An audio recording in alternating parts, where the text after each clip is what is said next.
So, as promised, we are going to pick apart the Halloween timelines, and in this video, we got a guest appearance. This is Kylo. Look how cute he is. Anyway, so after going through the three timelines, the Rob Zombie universe and Season of the Witch, this is going to be done in multiple parts because I'm not going to sit here for 3 hours and upload a long-ass video that no one's going to finish watching anyways. So in this video, we're going to go through Season of the Witch and the Rob Zombie reboots. So starting off with Season of the Witch. Now, Season of the Witch isn't even a timeline, it's an entirely different universe. And the idea behind it, which I'm sure multiple people know by now with how much of a cult classic this movie has become, Season of the Witch was meant to kick off more of an anthology to Halloween, where Halloween wasn't going to just stick to one complete timeline. It wasn't supposed to, well, if you think about it with the timelines and them changing, John Carpenter kind of got the anthology part that he wanted, but not exactly the direction he was going with it. But when Season of the Witch was released, it got so much backlash because it had nothing to do with Michael Myers, which really it's not a bad thing. And I really wish it didn't get so much backlash because I would have loved to see like more movies kind of like that. So Season of the Witch, it goes into more of a coven where there's these special Halloween masks and this whole TV special that all these kids have to gather and watch. But of course it's some evil cult coven druid thing. I don't even know how to classify it at this point. That these masks are literally designed to just melt people's faces. And you also can't watch Season of the Witch without getting the Silver Shamrock theme stuck in your head. Which, I guess that in itself in the 80s would piss a lot of people off on its own. Because I know it's anybody I've played it for, it pisses them off. And then I'm also that asshole where every Halloween, the Silver Shamrock theme is my ringtone because I don't care, I love it. So that's pretty much all I got on Season of the Witch. Now let's go into the Rob Zombie reboot. So again, like many bye cat. Yes, I'm keeping that in the final cut. So like many reboots, it gets a lot of backlash, and when I originally watched them as a teen, I liked them, but this is also before I had like really sat down and gotten into the Halloween movies. This is still my very early days of getting into horror. So the point that made the original Halloween great is we didn't know why Michael Myers just snapped and killed his sister. In Rob Zombie's movie, it's this kid that's berated and abused by his stepdad and his older sister and by bullies at school, and he's got his mom that's willing to protect him. Like, they gave him this reason. Like, they pushed him to snap. And then we jump to Smith's Grove Asylum, where he's just this bright boy and he doesn't know why he's there or anything, and doesn't click in that he killed people. He literally killed 3 fucking people on Halloween. Yes, I said a bad word. But the longer he stays in this asylum, the crazier he gets. And really, like, it wasn't handled very well if you really look at it. Because they're just keeping him locked up, trying to get him to talk about his problems so he can go home. And all this little boy wants to do is go home. And he's just this scared and confused little kid.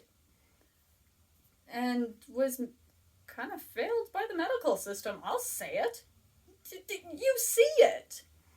But it gets to that point, especially in the scene where he stabs the nurse in the neck with a fork after she sees a picture of him and his little sister. And she's like, oh, cute baby, couldn't possibly be related to you. Okay, by the way, I think I'm with everybody when I say she had it coming. She had it coming. Tell me I'm wrong. Change my mind. You can't. So that in its own was kind of like going from Michael being, oh, I'm this monster, instead of being like, oh, I'm just this mindless killing machine, to, oh, you think I'm a monster? Fine, I'll be the monster. And that's all it is.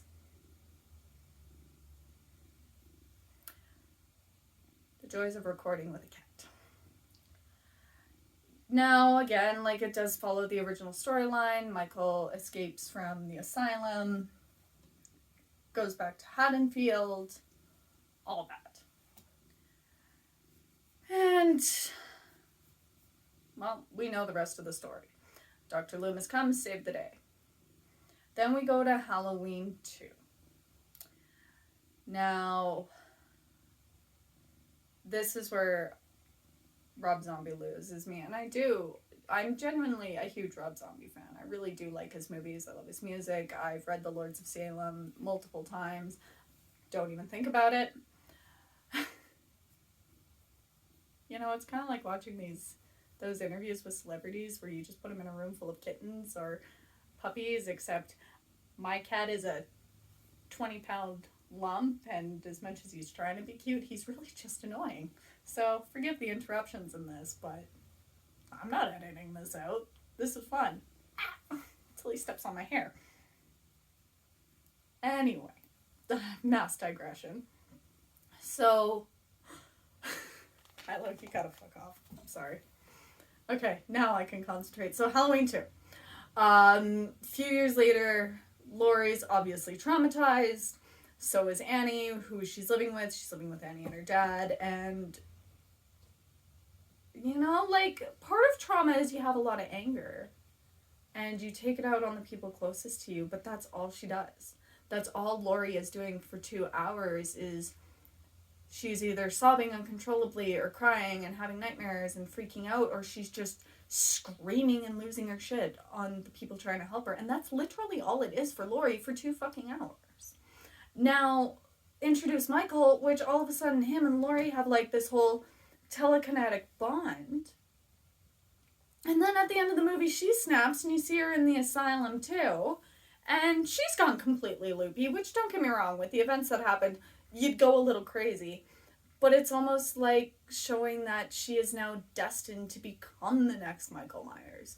Like, it's just this curse of this family to just be completely, totally psychotic and evil.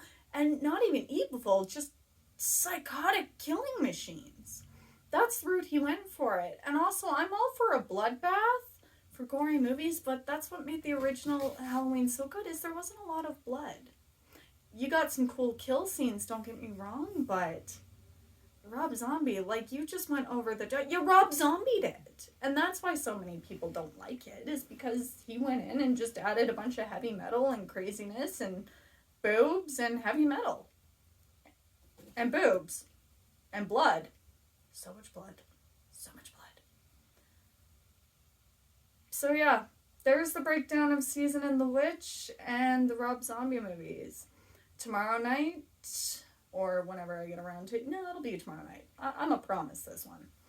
Will be the first timeline. Now, the first timeline is a longer one because you've got the original Halloween 2, then you go to Halloween 4, 5, and 6. So that's like 5 movies I'm going to pick apart. So yes, timeline 1 will be its own video. That'll be up tomorrow night. What did you guys think of Season of the Witch and the Rob Zombie reboots? Like, Season of the Witch has a huge cult following, despite how many people hated it way back when it was released, but now so many people love it. I'm curious to see if there's still people out there that absolutely find it atrocious. Rob Zombie movies, I know there's people out there that will ride or die with it. They'll live by it and they'll stand by it, and good on you, that's your opinion. Again, I like the first one, the second one just gets out of hand.